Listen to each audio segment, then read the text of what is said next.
everyone, good day and welcome to another episode on Word Monday. So on this episode we are going to be discussing the book of Ezra, and the book of Ezra generally centers on the return of God's people to their city and the building of the temple and the return of Jerusalem, city of Jerusalem. Now it's important to note that the book of Ezra was divided into two.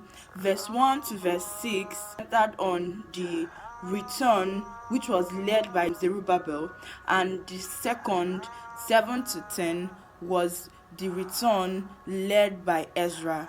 So the return led by Ezra happened 60 years after the one that was led by Zerubbabel, because when they started working on the temple, they laid the foundation.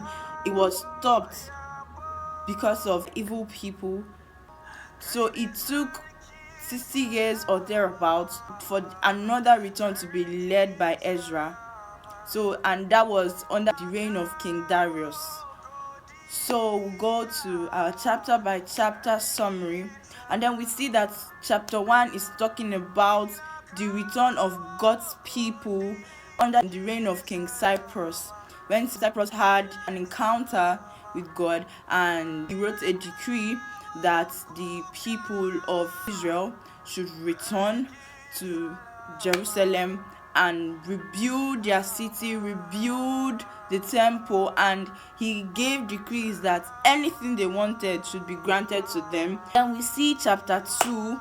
Chapter 2 talks about the list of returned exiles, like the total number of people that returned from exile. Something that struck me here was that the Bible is a very, very detailed book.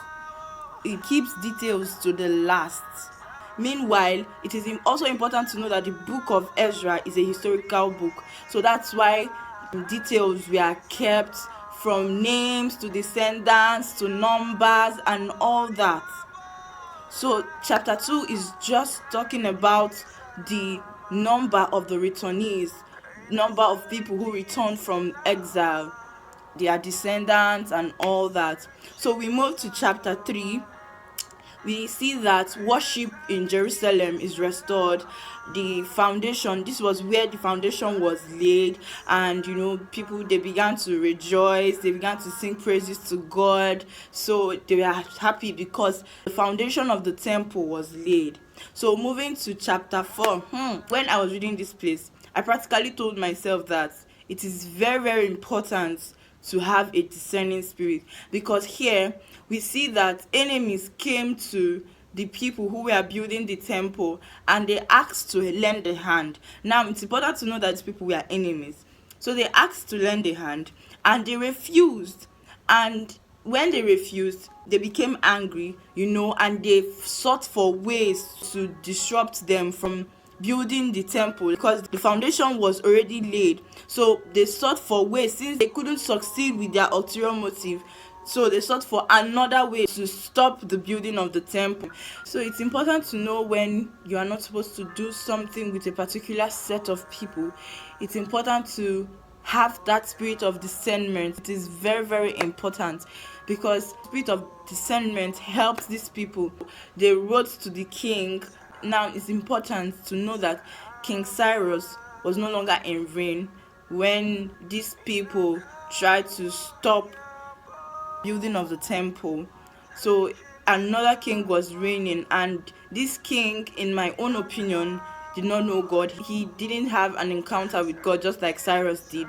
So when these evil people, the enemies of the builders of the temple, wrote to the king as of that time, after he made his research, he stopped the building of the temple and it was left unbuilt till the reign of King Darius. In chapter 5, we see that the Jews resumed building the temple, and because this was under the reign of King Darius. And one thing that I love that King Darius did when he came into authority was that he searched records. Like, he asked for records and he went through the records and he saw the declaration of King Cyrus, and he authorized that the building of the temple continues. And I said to myself while reading that any leader who comes into authority and doesn't go through the records, is asking for something very terrible. Because I mean, how will you start ruling without knowing what has happened before you, what your predecessor left for you, what has gone before you?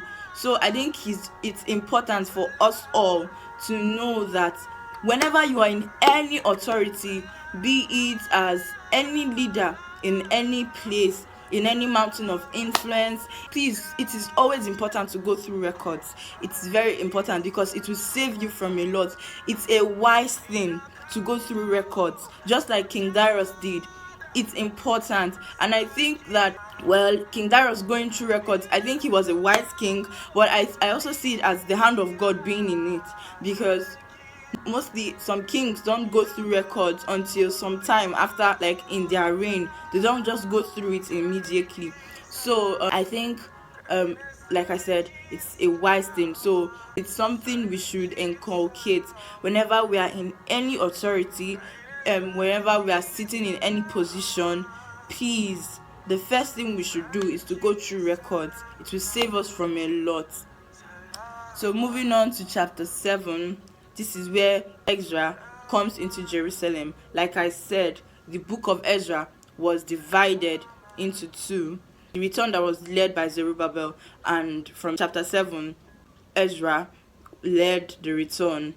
So chapter 7 shows the return of Ezra. It practically shows the command of the king to Ezra to go back to the Jews, to teach them, and that the Jews should return to Israel. So that's what chapter 7 covers.